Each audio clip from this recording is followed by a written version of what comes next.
Mein Name ist Matthias Braun und ich bin seit 2022 hier an der Universität Bonn und darf den Lehrstuhl für Sozialethik leiten.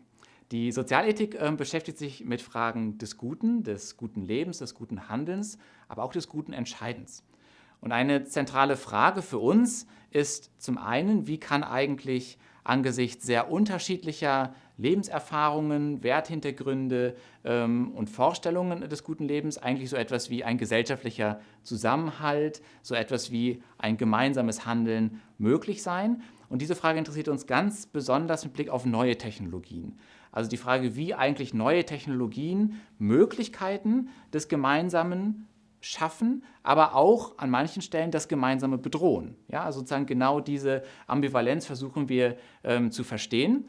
Und für diese Arbeiten bin ich im Jahre 2023 zum einen mit einem Falling Walls Award im Bereich Humanities and Social Sciences ausgezeichnet worden. Das ist ein Award, wo weltweit Wissenschaftler bewertet, begutachtet werden. Und dort wurde genau dieser Versuch zu sagen, wie verändert eigentlich Technologie die Art und Weise, wie Menschen miteinander zusammenleben, wurde dort, die Arbeiten dazu wurden dort ausgezeichnet. Und ebenfalls im Jahre 2023 habe ich einen sogenannten ESC-Grant gewonnen, also einen Preis des Europäischen Forschungsrates, wo es ganz konkret um die Frage der digitalen Zwillinge geht. Also die Frage, wie Simulationen unseres Körpers einerseits neue Möglichkeiten der Krankheitsbehandlung, Diagnostik, aber eben auch Vorhersage ermöglichen. Also wie verändert sich eigentlich unser Verständnis von Krankheit und Gesundheit, wenn ich nicht mehr nur dann weiß, dass ich krank bin, wenn ich Symptome habe, wenn ich irgendwie Schmerzen habe, wenn es mir irgendwie nicht gut geht, sondern wenn Sie schon aufgrund eines Modells, das in Echtzeit Ihren Körper simuliert, vorhersagen können, Sie werden jetzt in 2 Wochen einen Schlaganfall, einen Herzinfarkt oder an Diabetes oder das beschäftigt uns besonders an Parkinson oder an Demenz erkranken. Wir arbeiten sehr stark, und das ist für uns sehr, sehr wichtig, mit vielen Disziplinen zusammen, in der Medizin, in den Rechtswissenschaften, aber eben auch in den Sozialwissenschaften. Und ein Beispiel, wo das vielleicht sehr relevant ist, ist, wir haben ein großes Projekt, wo wir in der Palliativmedizin, also bei Menschen am Lebensende, wurden solche digitalen Zwillinge eingesetzt, die dann sehr genau den Todeszeitpunkt der Person in der Palliativmedizin vorhergesagt haben. Und die Frage war, das war innerhalb einer Studie, also innerhalb des Forschungskontextes, wo die Leute natürlich eingewilligt haben. Das aber wichtig war zu verstehen, wie verändern sich eigentlich Trauerverhalten, wie verändert sich eigentlich die Möglichkeit, dass Angehörige in den entscheidenden Stunden bei ihren Menschen sein können, bei ihren geliebten Angehörigen sein können, wenn sie gleichzeitig aber um Kinder sich kümmern müssen, im Beruf stehen, vielleicht ganz woanders wohnen und dann aber eine Nachricht bekommen, morgen um 10 Uhr wäre es sehr wichtig, dass sie da sind, um sich verabschieden zu können. Und das Interessante war, dass das sowohl die Körperwahrnehmung, die Körpervorstellung der sterbenden Person verändert hat, als aber auch den Angehörigen die Möglichkeit gegeben hat, sicher zu sein, ich kann mich auf jeden Fall von dieser geliebten Person verabschieden. Das ist nur ein Beispiel, was uns interessiert an dieser Frage, wie interagieren, wie verhalten sich denn eigentlich solche technischen Artefakte wie die Simulation meines Körpers zu der Frage, was ist denn eigentlich ein Körper, wann ist denn eigentlich mein Körper gesund, wann ist denn eigentlich mein Körper krank und was heißt es dann für ein Gesundheitssystem, ja, das ja darauf aufbaut, zu sagen, eigentlich zeigen wir uns solidarisch, also wir beteiligen uns an möglichen Krankheitskosten, weil wir irgendwie denken, ich könnte die gleiche Krankheit bekommen, die ich bekomme, die Sie bekommen, die wir alle irgendwie vielleicht irgendwann mal bekommen. Also das Risiko scheint uns irgendwie unkalkulierbar und deswegen zeigen wir uns irgendwie solidarisch. Weil wir irgendwie denken, das könnte mich auch irgendwann mal treffen und dann hoffe ich, dass die Solidargemeinschaft sich auch für mich interessiert.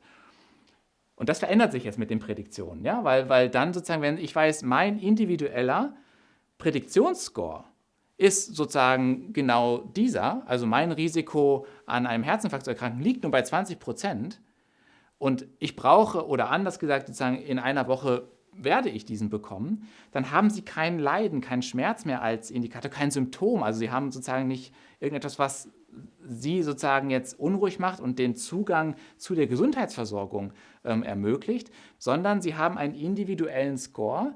Und Sie könnten ja sagen, warum sollte man sich dann denn noch solidarisch zeigen? Und das ist sozusagen eine sehr zentrale Frage, die wir auch international untersuchen. Wie wird das in unterschiedlichen Gesundheitssystemen eigentlich gemacht? Wie gehen die damit um? Und wie verändert die prädiktive Medizin, die digitalen Zwillinge sind ein Beispiel der prädiktiven Medizin, wie verändert die eigentlich die Art und Weise, wie Gesundheitssysteme gesteuert und reguliert werden und wie eigentlich die Kosten für Gesundheit und Krankheit verteilt werden? Aber auch mit Blick auf den Menschen selbst, was heißt das denn eigentlich? Dann für meine Frage, die ist ja eine sehr wichtige, wann bin ich eigentlich krank und wann bin ich eigentlich gesund? Und das Ganze an einer Exzellenzuniversität machen zu dürfen, ist deswegen so toll und hervorragend, weil es nämlich uns ermöglicht, mit sehr vielen Spitzenleuten in den jeweiligen Disziplinen zusammenzuarbeiten. In der Medizin, in der Jura, in der Sozialwissenschaften, in den Politikwissenschaften, aber auch in der Informatik, wo wir mit sehr vielen Leuten an diesen Fragen direkt zusammenarbeiten können. Und das Ganze, würde ich sagen, geht nur als Teamwork. Für mich ist die Frage nach der Exzellenz eigentlich durch 3 Dinge besonders beschrieben. Und ich glaube, da kann man etwas ganz gut, das ist der Gegenstand, den ich mitgebracht habe, etwas aus dem Klettern und dem Bergsteigen lernen. Was ich mitgebracht habe, ist ein Karabiner, beziehungsweise genauer gesagt eine Echse.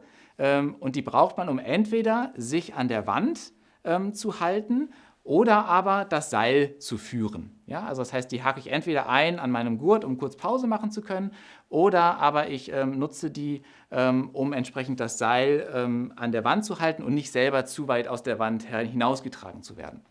Was hat das jetzt mit Exzellenz zu tun? Ich glaube, dass Exzellenz an einer Uni 3 Sachen bedeutet. Zum einen die Neugier.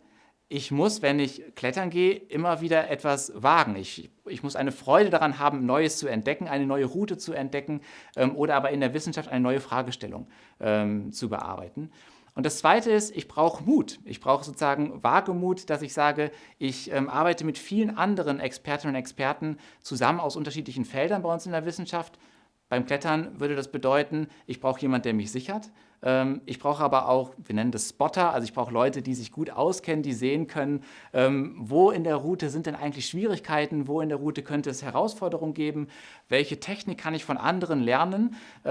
Also das heißt, ich brauche diesen Mut, aber sozusagen eben auch diese gemeinsame Basis, dass ich mit anderen Disziplinen zusammenarbeite. Und das Dritte, und das ist beim Klettern sehr, sehr essentiell, ich brauche eine Freude am Erfolg der anderen. Und das bedeutet dann eben auch, dass ich nicht einfach nur die Leute um mich sammle, die genau das gut können, was ich selber gut kann, sondern ein gutes Team ist dann ein gutes Team, wenn es viele Leute zusammenbringt, die Sachen können, die ich nicht kann. Und das kann nur dann gut zusammenarbeiten, wenn ich selber eine Freude daran habe, dass die anderen Erfolg haben. Ich glaube, das sind für mich die 3 Sachen, die entscheidend sind, wenn es um Exzellenz geht und wo ich sagen würde, da sind wir in Bonn ziemlich gut.